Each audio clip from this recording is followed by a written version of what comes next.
Well, if you're an American in this last year and you didn't get a 10% pay raise, you had a de facto pay cut.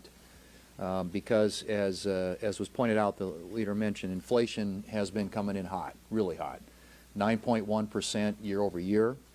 And if you look at that, how that impacts across different products that people have to buy on a daily basis, groceries are up on average 12%, utility gas on average up 38%, and gasoline that you buy at the pump is up almost 60% year over year, and almost 90% since President Biden took office.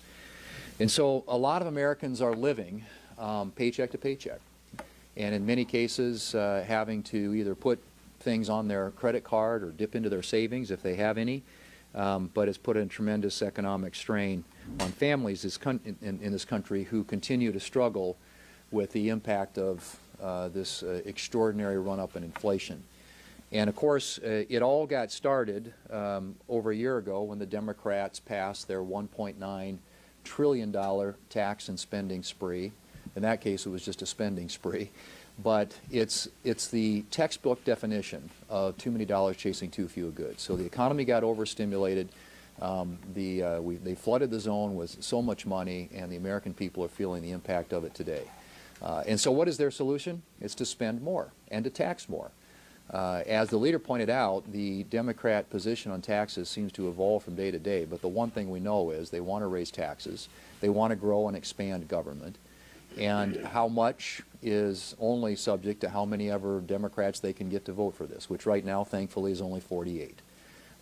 But for the American people, fear what could happen if the Democrats are able to get the last two to get on board with some sort of a tax increase. I think that would be just a disaster for the country. And so we're going to do everything we can to make sure that doesn't happen. There wasn't a single Republican that voted for the $1.9 trillion spending spree last year, and there won't be a single Republican that votes for any kind of a tax increase this year.